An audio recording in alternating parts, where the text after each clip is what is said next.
ბიბლია საღმრთო წიგნი, სხვადასხვა წერილობითი წყაროების ნაკრებია. ის არ დაწერილა ერთი კონკრეტული ადამიანის ან ჯგუფის მიერ შეთანხმებით. ბიბლია არის ნაკრები წმინდა ტექსტებად მიჩნეული გრაგნილების, რომელიც მკვდარი ზღვის აუზის მიმდებარედ და სხვა ტერიტორიებზე იქნა აღმოჩენილი. ამ ეპიზოდში ბიბლიის შინაარსისა თუ ისტორიის შესახებ არ ვისაუბრებ. გიამბობთ ენოქის წიგნზე, რომელიც ასევე ბიბლიის შემადგენელი ნაწილი იყო მეოთხე საუკუნემდე და ამ კუთხით თუ შევადარებთ ხოლმე ბიბლიიდან გარკვეულ ნაწილებს ენოქის წიგნში მოთხრობილი ამბების პარალელურად. შემდეგ კი ეს წიგნი გარკვეული ინტერესების კონფლიქტის გამო ამოიღეს. ისევე როგორც ბიბლია ჩვენამდე არაერთი შეცვლილი სახითაა მოსული. სხვადასხვა ინტერპრეტაციებით კი ამ უნიკალურმა წიგნმა თავისი პირვანდელი სახე დაკარგა. თუმცა ის უპირობოდ მთავარ მოძღვრებად რჩება ქრისტიანულ სამყაროში. მაგრამ ქრისტიანულ განშტოებებშიც მისი სხვადასხვაგვარი ინტერპრეტირება ხდება. რაც შეეხება ენოქის წიგნს, სანამ ამ საოცარ ნაშრომამდე მივარ, მანამ ვისაუბრებ თუ ვინ იყო პიროვნება ენოქი. შემდეგ კი მის მიერ დაწერილი წიგნის და იმ დიდი საიდუმლოს შესახებ გიამბობთ, რომელიც არც ისე ხელგაშლილადაა მისაწვდომი ფართო მასებისთვის.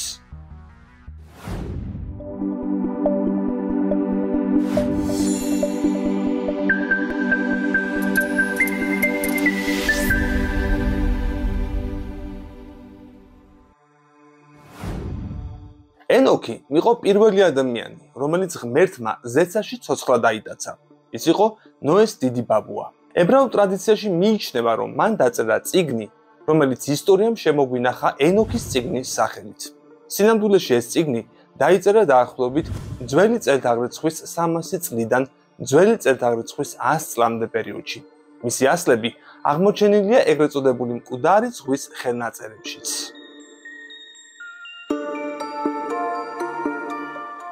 ენოქის წიგნი მოგვითხრობს თუ რატომ და როგორ გაჩნდნენ ამ სამყაროში დემონები, ეშმაკი და მისი დაცემული ანგელოზები. ეს წიგნი მოგვითხრობს ამ ყველაფრის ჭეშმარიტ მიზეზს, თუ საიდან იწყება მთელი ამბავი ღმერთის და სატანის დაპირისპირებისა. ეს წიგნი ასევე მოგვითხრობს თუ რეალურად რა გახდა წარღვნის მიზეზი და სინამდვილეში რატომ მიიღო ღმერთმა გადაწყვეტილება, რომ ამოეწყვიტა თითქმის ყველა ცოცხალი არსება პლანეტაზე. პირველი საუკუნიდან მოყოლებული, ვიდრე მეოთხე საუკუნემდე, ენოქის წიგნი ბიბლიის განუყოფელ ნაწილს წარმოადგენდა და პირველ ქრისტიანთა საყვარელი წიგნი გახლდათ. თუმცა მეოთხე საუკუნეში აკრძალეს და ბიბლიიდან ამოიღეს.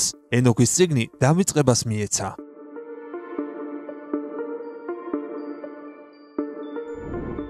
ქართულენოვან ბიბლიაში, რომელიც 2013 წელს საპატრიარქოს მიერ გამოიცა, შესულია 78 უძველესი ებრაული წიგნი, მაგრამ ამ ნაკრებშიც კი არ მოხვდა ენოქის წიგნი, რომელიც ხალხისგან დაფარულ აპოკრიფად რჩება დღემდე. იმის მიუხედავად, რომ მისი წაკითხვა აუცილებელია, თუ კი გვინდა, რომ საფუძვლიანად გავიგოთ ბიბლიის ამბავი, რომელიც შემდგომში ბიბლიის შემადგენელ სხვადასხვა წიგნში ვითარდება, სახარებების ჩათვლით. თუ გვინდა ჩავწვდეთ ბიბლიაში განვითარებულ სიუჟეტს, სრულად, მაშინ უნდა ვიცოდეთ თუ როგორ დაიწყო ყველაფერი.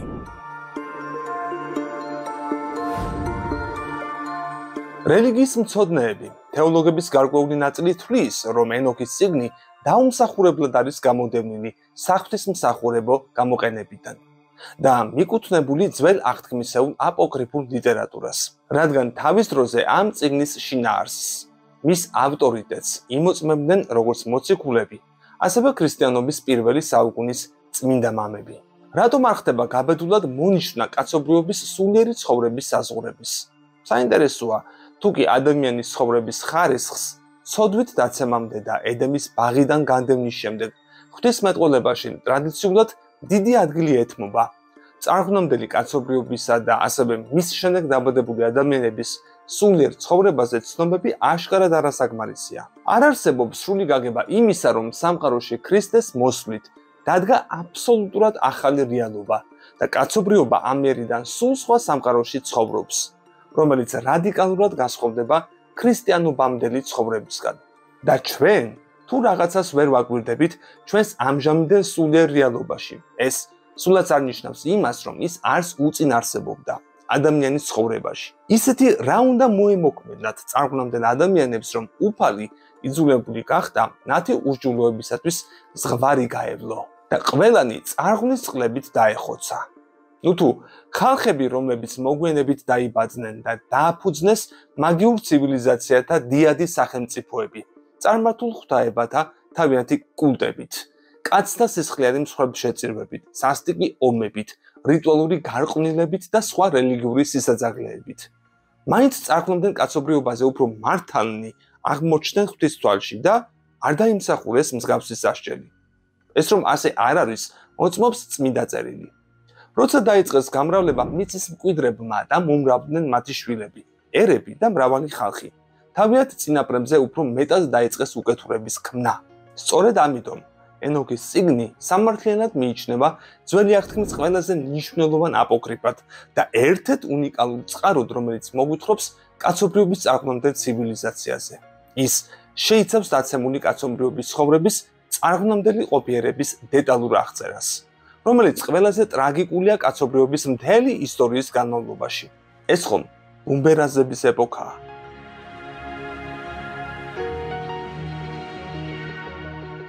აღმოჩენილი ენოქის წიგნი შედგება 5 ნაწილისგან.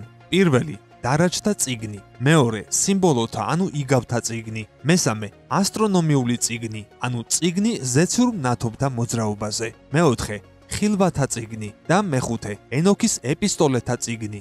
ცნობილია, რომ ენოქის წიგნი ბერძნულ ეკლესიაში იკითხებოდა მე-8 საუკუნემდე, მაგრამ მოგვიანებით ის გაქრა საეკლესიო მიმოქცევიდან.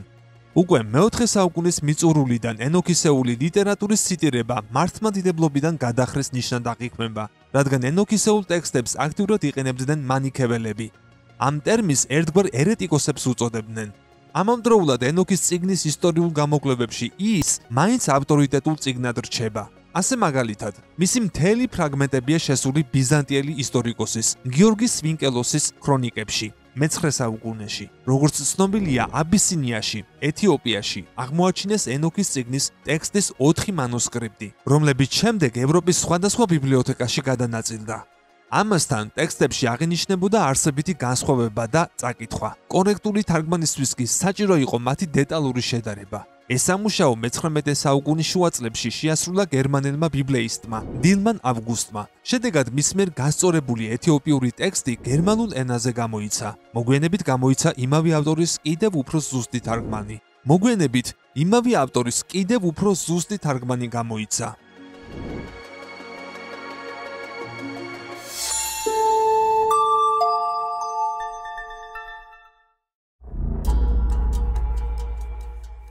დილმანის კომენტარებს ძალიან დიდი ღირებულება გააჩნია, რადგან ის მეცნიერული სერიოზულობით, საკმაო სისრულითა და სიზუსტით გამოირჩევა. 1959 წელს აღმოჩენილ ყუმრანის გრაგნილებში ენოქისეული ტექსტების ძირითადმა მასამ ჩვენამდე არამეულ ენაზე მოაღწია, თუმცა გვხვდება მცირე ფრაგმენტები ებრაულ ენაზეც. ამასთან უნდა აღინიშნოს, რომ ბიბლიის წიგნთაგან ენოქის წიგნი მესამე იყო პოპულარობით მკვდარი ზღვის ყველა გრაგნილთა შორის, რომელმაც თავისი პოპულარობით დაბადების წიგნსაც კი გადაასწრო. ენოქის წიგნი ყუმრანის ხელნაწერებში წარმოდგენილია 25 გრაგნილით. უფრო მეტი რაოდენობა აღერიცხებათ ფსალმუნებს და მეორე სჯულთა წიგნს.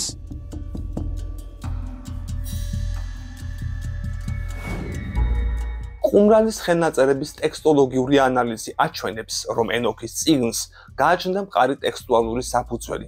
ფართოდ იყო ცნობილი და იუდეველთა შორის დიდი ავტორიტეტითა და პოპულარობით სარგებლობდა, რითაც ძველი აღთქმის ყოველი კანონიკური წიგნი როდი დაიტრაბახებს. ამავდროულად ქრისტიანულ თეოლოგიაზე, უფრო კონკრეტულად კი ბიბლიისტიკაზე, ლიბერალურ პროტესტანტულმა გავლენამ წმინდა წერილის წიგნებისათვის დაამკვიდრა სახელწოდება ფსევდოეპიგრაფი. სასულიერო ლიტერატურაში ასე იწოდება მთელი რიგი თხზულებებისა, რომელთა ავტორობა ჩვეულებრივ განეკუთვნება ძველ აღთქმისეულ ღვთით შთაგონებულ ადამიანებსა და წინასწარმეტყველებს. ისეთებს მაგალითად, როგორებიც იყვნენ ენოქი, მოსე, ისაია, იერემია, ეზეკიელი და სხვა. წმინდა წერილის ყველა ტექსტის გვერდით, რომელსაც მორწმუნე ადამიანი განუყრელად უკავშირებს ძველი ეპოქების სინამდვილეს, ენოქის წიგნიც უნდა მივიჩნიოთ მათ ნაწილად, როგორც უძველესი წყარო წარღვნამდელ კაცობრიობაზე და განვიხილოთ იგი თვით პატრიარქ ენოქთან და კაცობრიობის ისტორიაში მის უმაღლეს ავტორიტეტთან განუყრელ კავშირში. ამბობენ თეოლოგები. ენოქის წიგნი იმდენად დიდი მოცულობის ტექსტია, რომ მის გახმოვანებას და ილუსტრირებას ერთი ეპიზოდის განმავლობაში ვერც ქრონომეტრაჟიდან და ვერც ტექნიკურად ვერ მოვახერხებ. ამიტომ გამოვიყენებ მის შესახებ მომზადებული კვლევის ტექსტსა და შინაარსს, რომელიც ეპისკოპოს მიტროფანე ბადანინს ეკუთვნის.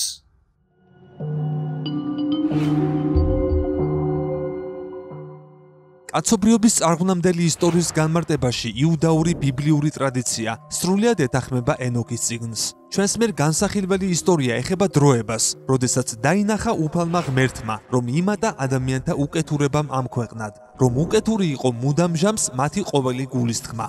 ამ დიდმა უკეთურებამ, რომელმაც კაცობრიობა წარღვნამდელ პერიოდში მოიცვა, გამოიწვია გოლიათების გაჩენა, რაზეც მეტყველებს დაბადების წიგნი. გოლიათები, იგივე ნეფილიმები, ისინი იყვნენ იმ ხანებში ქვეყნად. ეს ისტორია კარგად იყო ცნობილი ძველ აღთქმისეულ პერიოდში, ხოლო ახალ აღთქმისეულ პერიოდში სრული ნდობით იქნა აღქმული 60 საუკუნის მამათა მიერ. ენოქის წიგნი ავტორიტეტული წყარო გახდა ადრე ქრისტიანული ღვთისმეტყველებისთვის და თვით შუა საუკუნეების ბიზანტიური ისტორიოგრაფიისთვისაც.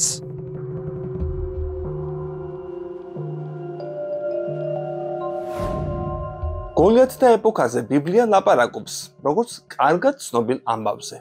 მაკაბეთა მესამე წიგნში მღვდელმთავარ სიმონის ლოცვა, რომელიც მიმართულია უფლისკენ, შეიცავს სიტყვებს, რომლებიც უთითებენ კონკრეტულ ამოცანაზე, რომელიც შეასრულა მსოფლიო წარღვნამ. შენ ხომ ადრეც შეგიმუსწრავს უსამართლობის ჩამდენნი და მათ შორის გოლიათებიც იყვნენ. ძალაში და სიმამაცეში თავდაჯერებულნი. მიუღარე მათ უზომო წყლები და დაღუპე. ასევე სოლომონის სიბრძნეში მიგივე არსებები ნახსენები არიან წარღვნასთან და მართალი ნოეს მისიასთან მიმართებაში. რადგან თავიდანვე როცა შეიმუსნენ ქედმაღალი ბუმბერაზები, სოფლის იმედმა ტივს შეაფარა თავი და შენი ხელით წარმართულმა საუკუნეს შეუნარჩუნა ახალი თაობის თესლი. ბევრია ისეთი მაგალითი, რომლებიც მოწმობენ, რომ ის მოვლენები ადამიანებს ჯერ კიდევ ახსოვთ. მთელი ბიბლიური ძველ აღთქმისეული ტექსტი, ასე თუ ისე გამსჭვალულია ისტორიებით, რომლებშიც ნახსენები არიან გოლიათები, რაც ენოქის მიერ უფრო დეტალურად განმოცემულია თავის წიგნში.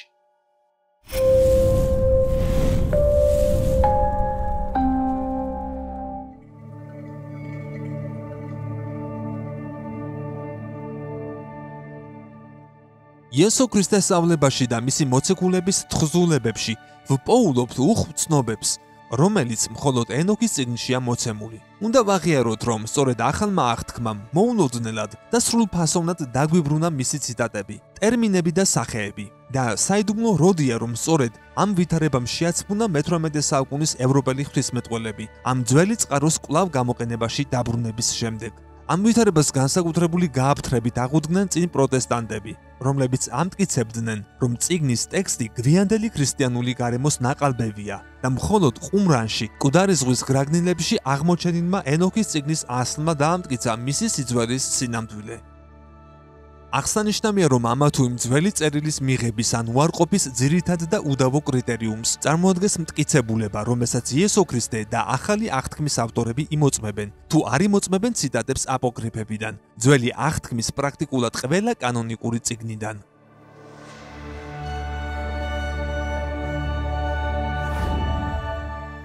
უნდა ვთქვა, რომ უეჭველად ყოველი ქრისტიანის განსაკუთრებულ განწყობას ამ უძველესი ტექსტებისადმი იწვევს ენოქის ზეცისკენ მოწოდების აღწერა, სადაც უზენაესის გვერდით ის ხედავს ძეს კაცისას, მისი პირისახე მოცულია ნათხით და ენოქის კითხვაზე ეს ვინ არის, ანგელოზი პასუხობს, რომ ეს არის ძე კაცისა, რომელიც იყო სამყაროს შექმნამდე და უფრო ადრე, ვიდრე შეიქმნებოდა მზე და ვარსკვლავები.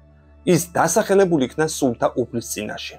სწორედ ენოქის წიგნში იწოდა პირველად მომავალი მესია ძედ კაცისად და სწორედ ამ წიგნში დეტალურად არის გახსნილი მისი უდიადესი მისიის მთელი არსი. ამავდროულად პირველი საუკუნის ქრისტიანული ეკლესია ძირითადად ყალიბდება რომის იმპერიის წარმართი ხალხებისგან და იუდაური თემის გავლენა ქრისტიანებზე უმნიშვნელო იყო, რამაც გამოიწვია მთავარი სახელწოდების გაგების დაკარგვა, რომლითაც ქრისტე თავისუფლად სარგებლობდა საკუთარ თავთან მიმართებაში და რომლითაც ამჯობინებდა ეწოდებინა საკუთარი თავისთვის ძე კაცისა. სწორედ ენოქის წიგნში მესია ქრისტეს, როგორც ძეს კაცისას, რომელიც იდგა სულთა უფლის გვერდით, ეძღვნება მთელი ამაღლებული პარემიები. ენოქი ამ წიგნში საუბრობს დარაჯ ანგელოზებზე. იგივე ვარსკვლავ ანგელოზთა შესახებ. ვარსკვლავები არიან როგორც ბნელი, ასევე ნათლიც. ძველ აღთქმისეული ტექსტები ამ ანალოგიას იღებს, როგორც რაღაც კარგ ნაცნობ სინამდვილეს. ასე მაგალითად, უფალი დაიანგარიშებს ვარსკვლავთა რიცხვს, ყველას თავის სახელს უწოდებს. მაშასადამე ვარსკვლავები ანგელოზები არიან და ეს ბევრ რამეს ცვლის, რადგან როდესაც ღამეულ ცას ვუყურებთ, მილიონობით ვარსკვლავით რომ არის მოფენილი, უნებურად გვიჩნდება ფიქრი, რა განზრახვა ჰქონდა ღმერთს ზეციურ სხეულთა ასეთი რაოდენობის შექმნისას. თუკი მათ ჩავთვლით მატერიის უსიცოცხლო ნაჭრებად, რომლებიც განფენილი არიან მთელ სამყაროში, მაშინ მათი არსებობის უაზრობა ცხადი ხდება, ხოლო თუ ისინი ამასთანავე არიან ანგელოზებიც და ენოქმა ისინი იხილა, როგორც დიადი ალმოდებული მთები და როგორც სულები, მაშინ მათ უდიდესი საღმრთო დანიშნულება და განსაკუთრებული საკრალური მსახურება გააჩნიათ. მეცნიერულ დონეზე კი ციური სხეულები მატერიალურ ქმნილებად მიიჩნევა, რაც სამყაროს მეცნიერულ გაგებაში საკმაოდ რაციონალურადაა ახსნილი. ამაზე კოდი ისედაც საუბრობს, ამიტომ ახლა ისევ ენოქისეულ განმარტებებს ვუბრუნდები.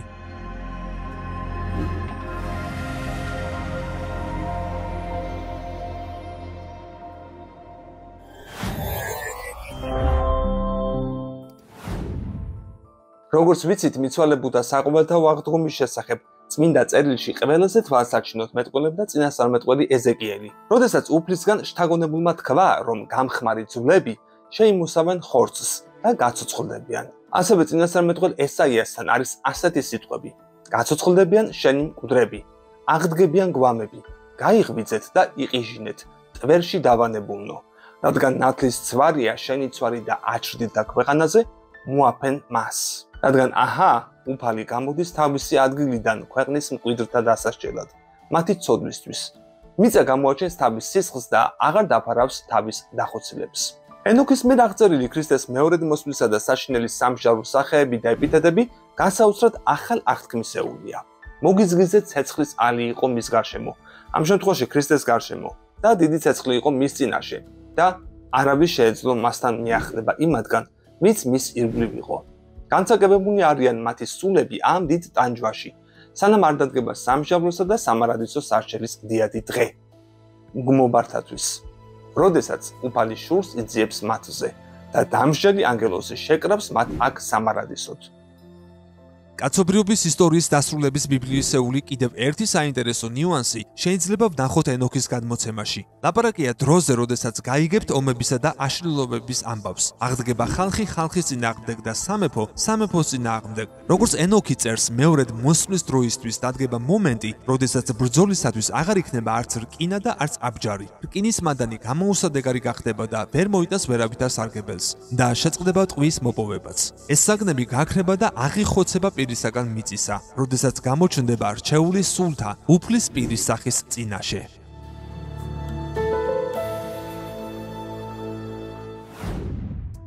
მემუშე ანგელოზთა დასჯის ისტორიას ენოქის წიგნიდან იხსენებს მთავარ მოციქული პეტრეც თავის მეორე ეპისტოლეში და წერს. რადგან თუ ღმერთმა არ დაინდო შემცოდე ანგელოზები, არამედ ბნელეთის ბორკილებით შეკრა და ჯოჯოხეთში ჩაყარა ისინი განგეთქვის დღემდე დასამარხავად. მაშასადამე იცის ღმერთმა, როგორ დაიხსნას ღვთისმოსწამნი განსაცდელისგან. უკეთუნი კი განგეთქვის დღისთვის შემოინახოს განსასჯელად. უპირატესად კი ბილწ ხორცილ ნებებს აყოლინნი. ამიტომაც თუკი ჩვენ აქ კვლავ შევეწინააღმდეგებით ამ მოწმობას, რომელიც ენოქმა დაგვიტოვა და შემცოდე ანგელოზთა ისტორიის ქვეშ სატანას დაცემას ვიგულისხმებთ მის მომხრე ლეგიონებთან ერთად, გამოვა შეუთავსებლობა. ცნობილია, რომ დიდი წითელი ურჩხული კუდით მოითრევდა ცის ვარსკვლავთა მესამედს. გადმოყარა ისინი ქვეყნად, სადაც ისინი არიან ჰაერის მთავარნი და იმ დღიდან ეშმაკს განსაკუთრებული ძალა აქვს ჰაერის სფეროში. ასე რომ როგორც ვხედავთ ჯოჯოხეთის უკუნის საკვრელებით, ისინი არავის შეუკრავს და აქტიურად შრომობენ თავიანთი სპეციალობის მიხედვით. შედეგად მოციქული პეტრე ახსენებს სულ სხვა მოვლენას. თავის სხვა ეპისტოლეში მოციქული პეტრე კვლავ იხსენებს ამ დაუმორჩილებელ ანგელოზებს, სულებს, ენოქის წიგნიდან. როდესაც მოგვითხრობს მაცხოვრის გადაგებაზე ჯოჯოხეთში, როდესაც მივიდა საპყრობილეში მყოფ სულებთან და უკადაგა მათაც. გაკერპებუნი რომ ურჩობდნენ, ჯერ კიდევ მაშინ, როცა ნოეს დროს მოულოდნენ ღვთის სულგრძელობას, ვიდრე აიგებოდა კიდობანი.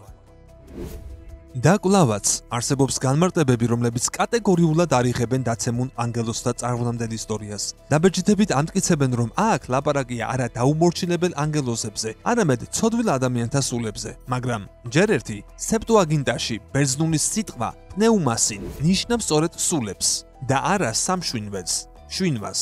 მეორეც სეპტუაგინტაში მოციქულ პეტრეს ამ ფრაზაში პირდაპირ არის ნახსენები ენოქი, რომლის სახელი უბრალოდ ამოიღეს სინოდალური თარგმანიდან, რომლითაც მივიდა საპყრობილეში მყოფ სულებთან და უქადაგა მათაც, რაზეც ენოქიც იუწყებოდა.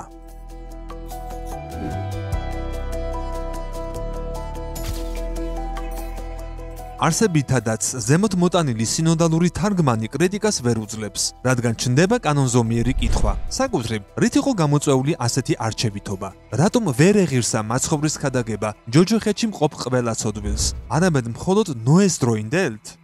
ამავე ეპისტოლეში მოციქული პეტრე გამოთქვამს აზრს, რომელიც გასაგები ვერ იქნება თუ წყაროდ ენოქის წიგნს არ ვიგულისხმებთ. ანუ ენოქის წიგნი ერთგვარი შემავსებელია ბიბლიის. ის, რაც ამჟამად გეუწყათ მახარებელთაგან, ცით მოვლენილი სული წმინდის მიერ და რისი წვდომაც სურთ ანგელოზებს. სწორედ ენოქი გადმოგცემს ესოდენ ნათლად იმ ცოდნის შესახებ, რომელიც დაცემულ ანგელოზთა დაჟინებული ყურადღების ობიექტია. უთხარი დარაჯთ, თქვენ იყავით ცაში და თუმც დაფარული საგნები ჯერ კიდევ არ გამოგცხადებიათ. უკვე შეიტყვეთ მცირედი საიდუმლონი და გადაეცით ის თქვენს გაგულქვავებულ ცოლებს და ამ საიდუმლოს მიერ ქალები და კაცები ახლა მრავალ ბოროტებას მაყენებენ. რადგან უშჯულო და ავადმყოფური ცნობის მოყვარეობა ვერანაირად უთავსდება ნათლის ანგელოზთა სიწმინდეს.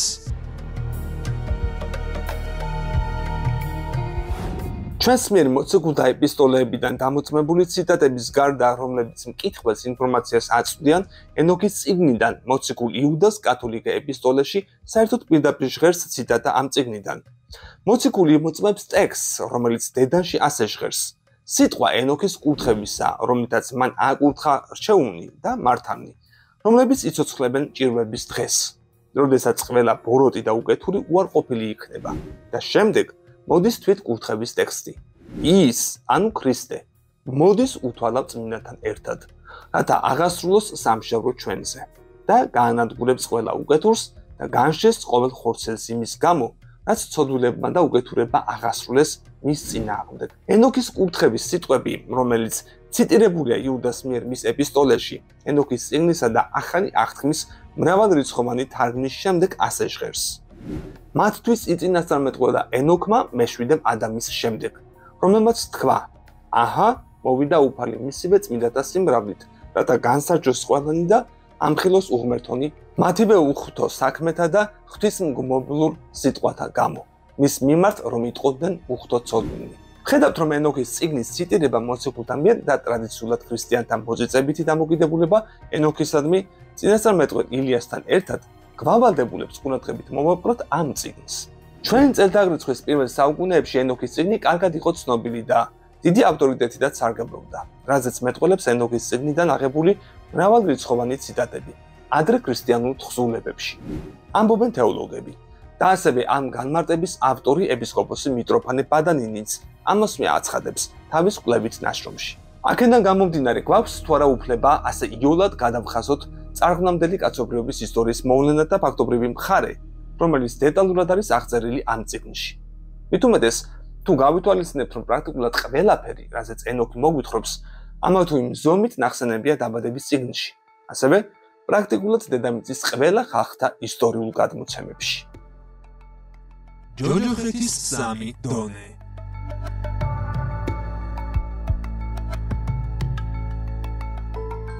გარდაცვლილთა სულების ადგილსამყოფელში მოგზაურობის დროს ენოქი ჯერ ეწვევა მშვენიერ ადგილებს, რომლებიც განკუთვნილია იმისთვის, რათა მათში შეიკრიბონ გარდაცვლილთა სულები. ისინი იმისთვის არიან შექმნილნი, რათა ადამიანთა ყველა სული აქ შეიკრიბოს. ეს 64-ის სავანებია. ედემი საკმაოდ მაღალი ადგილია, რომელიც თვით მესამე-ცამდე წვდება. ადგილი მათი განსვენებისა საუკუნო სამსჯავროს დადგომამდე და მათთვის საბოლოო ვადის განსაზღვრამდე. ეს ვადა უდიდესია. ის მანამდე გრძელდება, სანამ მათზე დიადი სამსჯავრო არ აღსრულდება.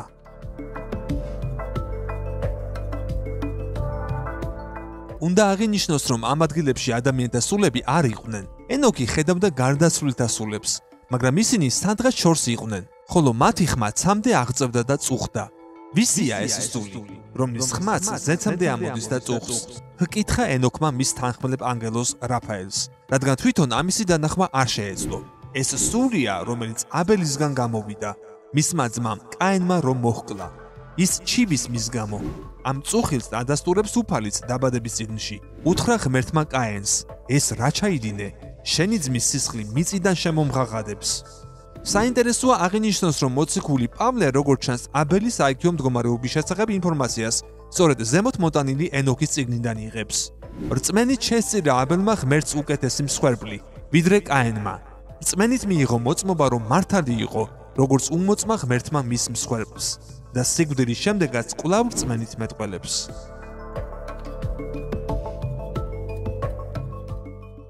ამგვარად ჩვენ ხედავთ, რომ წმინდა წერილის მიერ მართლად აღიარებული აბელიც კი ჯერაც არ იმყოფება ამ მშვენიერ ადგილას, არამედ სადღაც ქვემოთ. ენოქის მიერ ნანახი მშვენიერი ადგილები ეს არის გამზადებული სამოთხის სავანეები, სადაც მართლები, რომელთაც ჯოჯოხეთიდან ამოიყვანს მაცხოვარი, დიად სამშაბრომდე იცხოვრებენ. სწორედ ამ ადგილებზე მოუთხრობდა უფალი თავის მოწაფეებს გამოსამშვიდობებელ საუბრებში. მამაჩემის სახლში ბევრი სავანია. მოდით გურთხევნო მამაჩემის მიერ და დაემკვიდრეთ სასუფეველი, თქვენთვის გამზადებული ქვეყნის დასაბამიდან.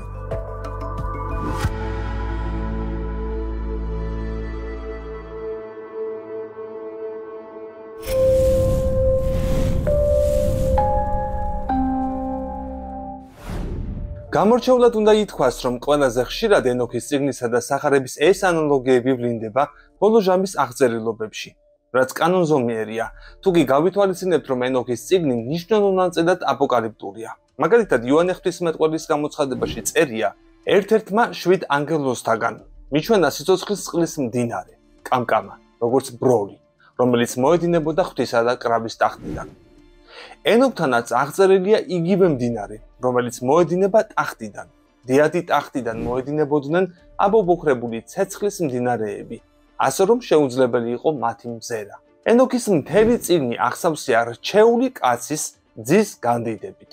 მოკლედ, თითქოს შეიძლება ვიღაცამ თქვას, რომ ენოქის წიგნი ეს არის გვიანდელი ქრისტიანული ნაყალბები და იცხოვროს მშვიდად. ოღონდ ამაში მას ხელს ყუმრანში აღმოჩენილი გრაგნილები შეუშლის. ცალკე საკითხია, რატომ გაქრა და ან შეიცვალა სხვა ტერმინით, რომ გაუგებარი ყოფილიყო გოლიათების რასის ამბავი, რომლებიც ადამიანებთან ერთად ცხოვრობდნენ ამ პლანეტაზე. ამაზე მკაფიო განმარტება დღევანდელ ქრისტიანობაში არ არსებობს. მეცნიერება კი საოცრად დუმს. არც არავინ იკვლევს ღიად. ეს ბუნდოვანება ამ და სხვა საკითხებზე სარწმუნოს ხდის ენოქის წიგნისადმი დამოკიდებულებას მათგან, ვინც თავის დროზე ბიბლიიდან ეს ტექსტი გააქრო.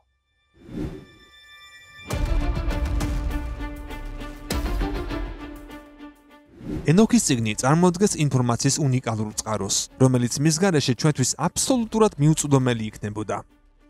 საოცარი ცნობებისა და ფაქტების გარდა, რომელსაც ენოქი გვამცნობს, წიგნი გვაიძულებს დავფიქრდეთ და კრიტიკულად გავიაზროთ მრავალი რამ იმისგან, რაც დღეისათვის ჩვეულებრივი და უეჭველი გახდა. მაგალითად, ასეთი გახლავთ ენოქის მსჯელობა დამწერლობაზე, რომლის ფუძემდებლადაც თავად მას მიიჩნევენ. სამეცნიერო კვლევების თანახმად დამწერლობა პირველად დაფიქსირდა ქრისტეშობამდე 3300 წელს შუმერში. საკმაოდ მყარია მტკიცებულება, რომ დამწერლობა როგორც ასეთი ძველ აღთქმისეული ისტორიის ადრინდელ საუკუნეებში ცნობილი არ ყოფილა. და ამიტომაც უახლესი კრიტიკული თეორიის მიხედვით გამოდის, რომ ძველი აღთქმის ყველაზე ძველი წიგნები დაიწერა აღწერილ მოვლენათა შემდეგ და მხოლოდ ზეპირი ტრადიციით შემორჩა ქვეყნიერებას. მაგრამ არქეოლოგების უახლესი აღმოჩენები ამტკიცებენ, რომ ძველი ეპოქის უმნიშვნელოვანესი მოვლენები აღწერილი იყო ისტორიის დასაბამიდან და ენოქის წიგნი ამისი ნათელი მტკიცებულებაა.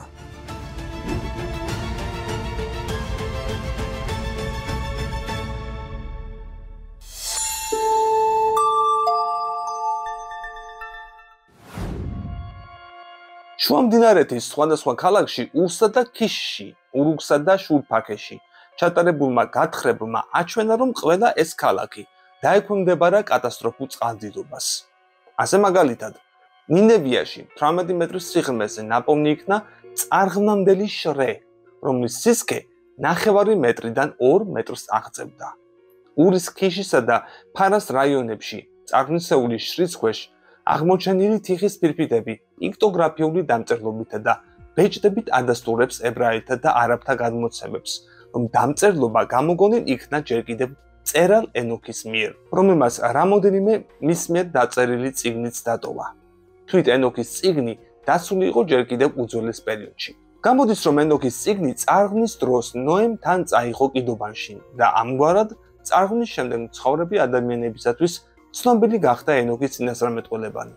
ამის შესახებ მოგვითხრობენ დღემდე სანდო მწერლები, რომელთა შორის არიან ტერტულიანე, რომელიც ცხოვრობდა სევეროზის მმართველობის დროს და რომელიც გამეფდა ქრისტეს შობიდან მესამე საუკუნეში. ასევე კლიმენტ ალექსანდრიელი, ტერტულიანეს თანამედროვე პრესვიტერი და იოანე პრესვიტერი, რომელიც ცხოვრობდა თეოდოსი დიდის მეფობის პერიოდში. ამასვე მოწმობს ათანასე დიდი თავის სინოფსისში და ბრძანებს, რომ ენოქის წინასწარმეტყველება წარღვნიდანვე იყო დაცული ნოეს მიერ და მანვე გადასცა ის თავის შთამომავლებს. შედეგად გამოდის, რომ დამწერლობას დასაბამი მიეცა წარღვნამდე მცხოვრებ პირველ მამათ მთავართა დროიდან.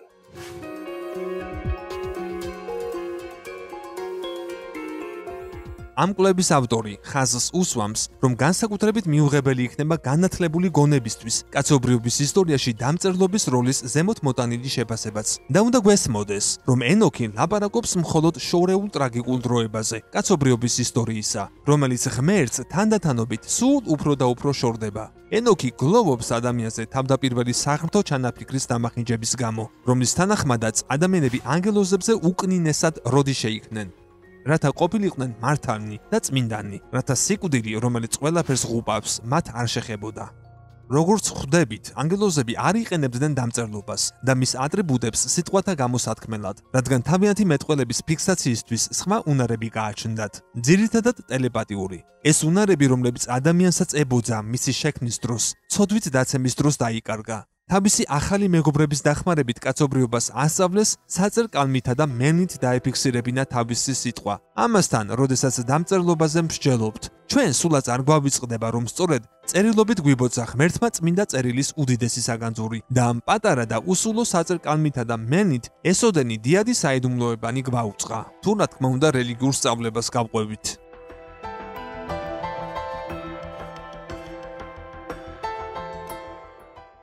დაბადების წიგნში ნახსენებია, რომ წერილობითი ცოდნა წარღვნის შემდეგაც შენარჩუნდა, ისევე როგორც ტექსტები, რომლებიც გადმოსცემდნენ დარაჯთა საიდუმლო ცოდნას. მე-12 საუკუნის ბიზანტიელმა ავტორმა გიორგი კედრენემ თავის ნაშრომში ისტორიის მიმოხილვა აღნიშნა სამყაროს დასაბამიდან 2585 წელს, ანუ წარღვნიდან 342 წელს. კაინანმა ნოეს შვილთაშვილმა სადღაც იპოვა წარღვნამდელ ბუმბერასთან დაწერილი. აქედან აშკარად ჩანს, რომ წარღვნამდე ადამიანები სარგებლობდნენ დამწერლობით.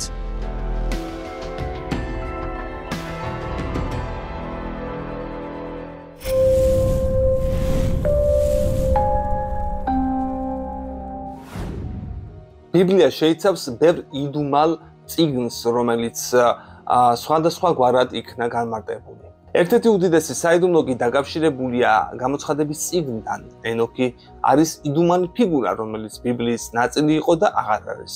ენოქის წიგნის შესახებ განსაკუთრებით 21 საუკუნეში ხმამაღლა საუბრები დაიწყო ძველ ცოდნათა შესწავლის სულველი საზოგადოების მხრიდან, რომელთა რაოდენობაც იზრდება, რადგანაც ამ ადამიანებისათვის ბიბლია მოცემული სახით ვერ პასუხობს გამოწვევებს და სრულ სურათს ვერ აჩვენებს წარღვნამდელი ისტორიის შესახებ. ადამიანებმა აქტიურად დაიწყეს ძებნა იმ ინფორმაციის, რაც ამ ბიბლიური ეპოსის შესახებ მეტნაკლებად დამაკმაყოფილებელ ცოდნას მოუტანთ. ენოქის წიგნი სწორედ ერთ-ერთი ასეთი უდიდესი ცოდნისა და ინფორმაციის მატარებელი თხზულებაა. საინტერესოა, რა ნაბიჯს გადადგამს ქრისტიანული, როგორც მართლმადიდებელი, ისე კათოლიკური სამყარო ამასთან დაკავშირებით. რაც შეეხება ენოქის წიგნის მეტნაკლებად ქართულად თარგმნილ ვერსიას, მისი მოძიება როგორც ელექტრონულ პორტალებზე, ისე ბეჭდური სახითაცაა შესაძლებელი. ეს ინფორმაცია კი ინტერნეტში უნდა მოიძიოთ. შესაძლოა მომავალში ამ წიგნის სრულ შინაარსობრივ მხარეზე სერიებად მომამზადო ეპიზოდები. ნახოთ. შენ კი იმისთვის, რათა მე მეტი სტიმული მქონდეს ამ საქმისთვის, ერთი თხოვნა უნდა ამისრულო. მოიწონე ეს ვიდეო, დააკომენტარე თუ ღირსად ჩათვლი, გააზიარე. ასევე, რაც მთავარია, გამოიწერე კოდის YouTube არხი.